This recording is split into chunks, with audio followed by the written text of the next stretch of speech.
And that's interesting. So yeah, it really does have to do obviously with green energy as the main focus here, right? It's an incentive for people to spend dollars on green energy initiatives. Hence why, you go by the incentives and green energy expert, right? Which is good. And there's nothing wrong with investing those dollars into things. It's just always interesting. Like, okay, we're talking about some type of way that it's going to cost money somewhere. And so what leaders have decided is, okay, the cost that the taxpayer will pay on this incentive, deduction, depreciation, whatever way we want to call it, is greater than the potential effect of not using these techniques. And so we see in certain areas, right, it ramps up more and more over time. So I'm wondering then, okay, as a developer, I develop some land. I'm a big dirt guy, Dawn. I like dirt. I consider it like water. God's not making any more, right, unless he lets the rain come down. It's a finite asset. That's exactly right. And I like scarcity. I read that book a long time ago, and I have stuck to it ever since. Yeah. So what is the easiest way for a developer to accomplish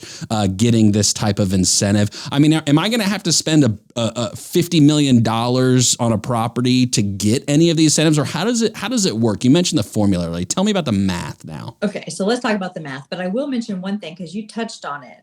When you're looking at these incentives, especially when we get into 45L, but definitely with 179D, part of the reason why the government is giving you the incentive is because it is going to cost you more to make an energy efficient building. So there's a trade-off there. So really the best thing to do is when you look at your plans and your design, to have it taken, have somebody like myself take a look at it at that point and see what modifications you might need to do to capture the credit if you won't be able to based on your current design. So what you actually get for 179D, you have to be 50% more energy efficient than a certain code, which is right now it's the ASHRAE standard. If you're probably not familiar with that, it stands for architects. Actually, I can probably forget refrigerated AC engineers. Is a big, long, it's the ASHRAE standard. Shocking. It's one of those words that you say just like 401k, and you're like, what does that actually mean? But it's a baseline building standard for energy efficiency. So you have to be 50% more energy efficient than that. Now, the interesting thing about this, they look at HVAC, envelope, and lighting. There's 3 components to it.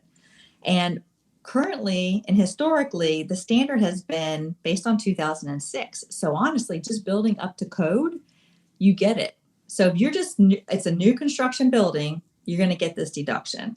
It has been historically prior to 2021, $1.80 per square foot. So generally a larger building is going to have a lot more benefit than a very small building. You do have to have it signed off by a specific type of mechanical engineer. So that is one thing. If you just have a small amount of square footage, it's harder to really get over the hurdle of what the investment's going to be to have a study done and a sign off. But if you have like a big warehouse, it's pretty much a shoe-in. Now, the Inflation Reduction Act changed this incentive quite a bit. And actually, it's going to be available to get upwards of $5 a square foot of a benefit going forward. I got some people busting out some calculators right now, Dawn, real quick. So okay. Yeah, so it is really interesting. So I really think, so the 179D credit and the 179D deduction, I say that, I get myself mixed up too, and the 45L credit have both been part of what you've sure heard about the extenders package every year. We wait to see, what kind of benefits we're going to get on our taxes for the next year. Well, sometimes they're in that extenders package and sometimes they're not. So it's really crippled these 2 incentives. So right now they're in for all of our back years, and the IRS is consistently a little late. So like they put them in August for like 2022, and it was August of 2022. I said, okay, we'll go back and give it to you. That is standard. So they really haven't taken off. Now the 179D deduction is permanent. So, which is great. So now people can really plan, because like you said, it's 2 years before you're going to put that shovel in the ground. How do you know it's actually even going to be in the code in 2 years? I've talked to many people that just say, I can't bank on this. I can't plan for that now and spend this extra cash up front and then not actually get the deduction because it wasn't extended.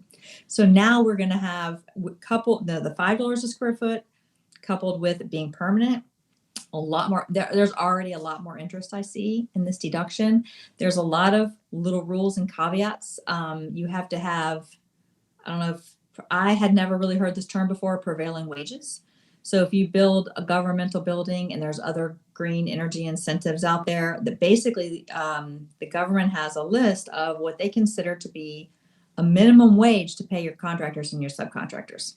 If you aren't, that's got to be a fluctuating list right now. My goodness. Yes, that's a big question mark. Big question mark in the industry as far how do you document that? What do you do?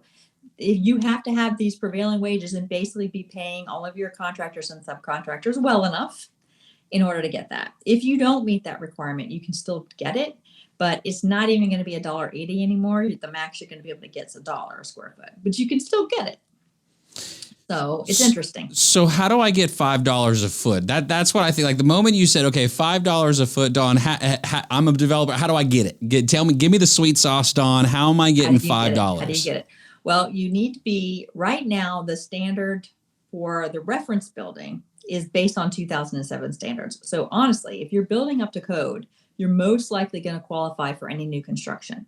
It's going to go based on the date that your project is started. But let's say you start your project January 1st, which is when the $5 goes into place, then you're going to be golden. And this is a little bit of an interesting, there's all these little nuances, until the IRS actually puts out more information on how they're going to do the prevailing wages, you don't have to follow that, and you can still take the $5 a square foot. It's right there in the Inflation Act. I think it might be a catalyst to try to get the IRS to get guidance out faster than they normally do. Mm-hmm. But if you start your project, then you can, even if your project is finished in 2 years after that, it doesn't matter. It goes by your commencement date. You'll be able to qualify for that. So you mentioned HVAC, interior lighting, and building envelope. So interior lighting, are we talking like if I just put some LED bulbs in, hey, I'm getting $5 a foot, or what am I looking? Do I need to show you some receipts actually? Or are we going on the honor system? What are we doing here? There's a lot of testing that's done on the back end and all kinds of. I won't even speak to that since I'm not a mechanical engineer. But we do have one on staff, and he's the one that does all of these things, and that's all he's done for like 20 years. Although it hasn't been, but he's been a mechanical engineer and done just 179D since 2006. So it's interesting. But what is interesting is in the past, you mentioned lighting, just your lighting could qualify. And when you looked at the $1.80, it was 60 cents per component. So just your lighting component could qualify. So if you had an older building and you went and put an LED lights on everywhere, you got 60 cents. You just automatically. Going forward, though, they are going to look at the building as a whole. So it has to, your lighting and your envelope and your HVAC, they have to be working together, and they have to make the building at least 25% more energy efficient. So actually the scale goes down a little bit. It used to be 50%. And then you get less of a deduction though. And then you can move upward to that 50% range. And it's this whole sliding scale. Mm-hmm. So it's going to be calculated a little bit differently, but basically you just want to be 50% is your goal, mm-hmm. more energy efficient than this reference building, which is built on standards from 2007. What I have seen is that you'll pass just by meeting code.